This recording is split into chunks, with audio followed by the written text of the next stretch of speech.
विष्णुविन जप व्यर्थ त्याचे ज्ञान, रामकृष्णी मन नाही ज्याचे. उपजोनी करंटा नेणे अद्वैत वाटा, रामकृष्णी पैठा कैसा होय.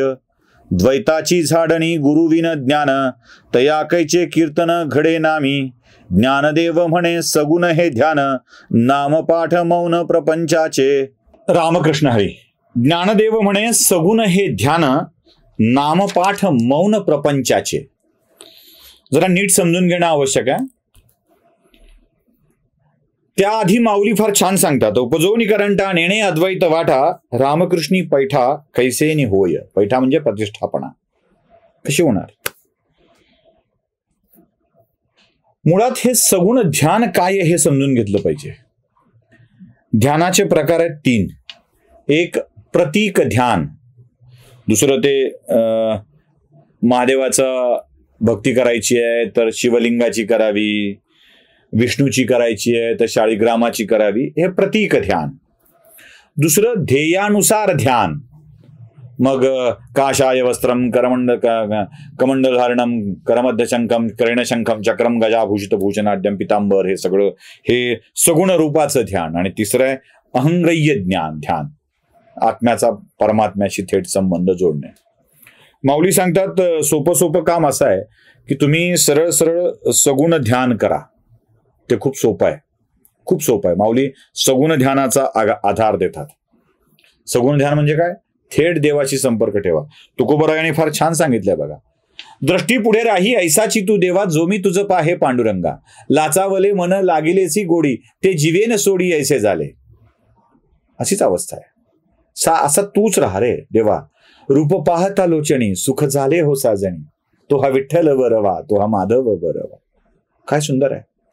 राजस सुकुमार, असं सवळ रूप, तुझं सावळं रूप पाहिलं की मन कसं भरून येतं आणि मग त्याच्या माझ्यातला कोणताच भाव उरत नाही. राजस सुकुमार मदनाचा पुतळा, रवी शशी कळा लोकलीय.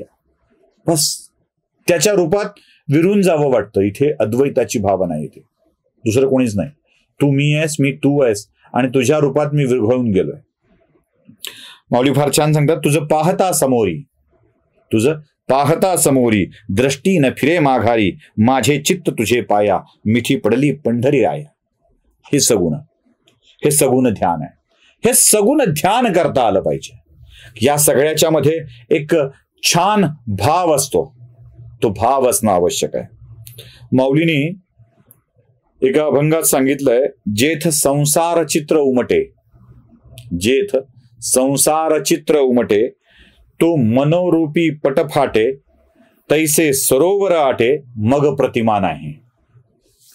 म्हणजे मी तुम्हाला आधी सगळे अभंग सांगून टाकले का? सगळे अभंग. दृष्टी पुढे राही ऐसाची तू देवा, जो मी तुझं पाहे पांडुरंगा. सगुण भक्तीचे करा. माऊलींनी तर स्पष्टपणे सांगितलंय की या सगळ्यामध्ये भक्तीच्या नानाविध प्रकारामध्ये नामस्मरण भक्ती ही फार महत्वाची आहे. नामस्मरण भक्ती करा, बाकी काही करू नका. देवाची नुसती नाव घ्या, त्यात तुम्हाला सगळं काही मिळेल. एका नामस्मरणामुळे सगळी प्राप्ती होऊ शकेल असं माऊली सांगतात. पण नामस्मरणामुळे होणारी प्राप्ती कशी असते? मी तुम्हाला माऊलींनी जे उदाहरण दिलं ते फार छान आहे. जेथ संसार चित्र उमटे, तो मनोरूपी पट फाटे. एखाद्या सरोवरामध्ये चंद्राचं प्रतिबिंब बघायला आपण जातो, होतो ना. चांदण्यांचं प्रतिबिंब बघायला जातो. ते गाणं आहे की नाही, शुक्रतारा मंदवारा चांदणे पाण्यातून, आज तू डोळ्यात माझ्या मिसळून डोळे पहा तू अशी जवळ रा. सरोवरात पाण्यात प्रतिबिंब पडतं ना. पाणीच काढलं तर प्रतिबिंब पडेल? नाही पडणार. त्यासाठी वरच बघावं लागेल. आपल्या मनात विकार असतील, पाणी निघून गेलं असेल तर ईश्वराचं प्रतिबिंब पडेल? नाही. म्हणून विकार मनातला काढून टाका, एकदम काढून टाका, स्वच्छ करा मनाला. तर वेगवेगळ्या वाईट भावना दूर होतील आणि आपल्यात ईश्वराचं प्रतिबिंब दिसायला लागेल. संसार चित्र उमटे, जेथ संसार चित्र उमटे ते मनोरूपी पटफाटे. तुमच्या मनात संसारासंबंधीचे विचार असतील. माझा बाळ्या, माझा बाब्या, त्याचं लग्न, नातवाचं काम, ह्याचं काम, त्याचं काम, असे विचार असतील तर काय करता येईल? देव घुसेल. तुम्ही जाहिरात पाहिली का होती? खूप जुन्या काळात टीव्हीवर दाखवायचे बघा. संतती नियमनाची जाहिरात होती. एक बरणी घेतली जायची आणि त्या बरणीमध्ये असे टोमॅटो घातले जायचे. 1 टोमॅटो, 2 टोमॅटो, गच्च जागा भरून जायची. मग कसा बसा तिसरा ठेवला जायचा आणि वर झाकण लावताना तिन्ही टोमॅटो फुटायचे आणि 1 या 2 बस एवढंच सांगितलं जायचं. त्याचा अर्थ कळतो ना काय होतो? 2 टोमॅटो बसणाऱ्या बरणीमध्ये तिसरं टोमॅटो घातलं की तिन्हीचा इस्कोट होणार आहे, तिन्ही फुटणार आहेत, है ना. म्हणजे जितकी ज्याची जागा तितक्या जागेत तुम्ही काय व्यापायचं हे ठरवलं पाहिजे. अंतरंगात परमेश्वराचं रूप दिसणं आवश्यक असेल, ईश्वर दिसणं आवश्यक असेल तर काही जागा रिकामी केली पाहिजे.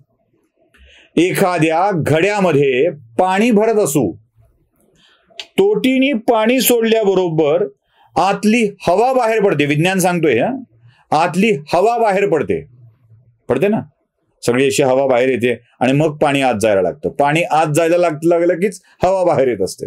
आणि काठोकाठ भरलेली घागर जेव्हा पाण्याने भरून आपण ठेवतो तेव्हा सगळी हवा बाहेर पडलेली असते. या पाण्याने काठोकाठ भरलेल्या घागरीत एक दगड टाकायचं ठरलं तर दगड आत जाईल पण तेवढंच पाणी बाहेर पडेल ना. म्हणजे जेवढी ज्याच्यासाठी जागा निश्चित आहे तेवढ्याच गोष्टी आत बसतील. जर जेथे संसार चित्र उमटे, जिथे तुमच्या संसाराचं चित्र उमटलंय, तुम्ही अडकून पडलात, तुम्ही मुलात अडकून पडलात, नातवात अडकून पडलात, बायकोत अडकून पडलात, सगळ्यात अडकून पडलात, सगळं गच्च भरलंय मन त्याने तुमचं. जेथे संसार चित्र उमटे तो मनोरूपी पटफाटे. नाही जाणार देवा तिथे. कसं जाणार तुम्ही? जसं आहे ना, जैसे सरोवर आटे मग प्रतिमा नाही. आटलेल्या सरोवरात जसं प्रतिबिंब दिसणार नाही तसं विकारांनी भरलेल्या मनात देव दिसेल. त्यात तर विकार आहे. मग देव बघायचा असेल तर मनातल्या विकारांना दूर केलं पाहिजे, ती जागा केली पाहिजे की तो बसेल. आणि त्याला बसायला लागणारी जागा तुम्हाला करावीच लागणार आहे. म्हणून माऊली म्हणतात, उपजोनी करंटा नेणे अद्वैत वाटा, रामकृष्णी पैठा कैसे नि होय. हे सगळं माहीत असून सुद्धा जो वेगळी जागा करत नाही त्याच्या मनात रामकृष्णाचा पैठा म्हणजे प्रतिष्ठापना कशी होईल? शक्य नाही होणार. त्यासाठी आपल्या मनात रामकृष्णाची प्रतिष्ठापना करायची असेल तर देवाचं प्रतिबिंब उमटावं, यासाठी मनातल्या विकारांना दूर केलं पाहिजे. आणि अशा रीतीने विकारांना दूर केलं की मग मात्र तुमच्या मनात जी सगुण भक्ती येऊ लागते ना, ती तुम्हाला ईश्वराच्या जवळ घेऊन जाऊ लागते. त्याची प्राप्ती करायला भाग पडतं, तो तुम्हाला मिळायला लागतो. मग तुम्हाला त्या सगुण भक्तीत आनंद वाटू लागतो. दृष्टी पुढे राही ऐसाची तू देवा, जो मी तुझं पाहे पांडुरंगा, लाचावले म्हण लागिलेसी गोडी, ते जीवेन सोडी ऐसे झाले. होतं ना, अशी अवस्था येते.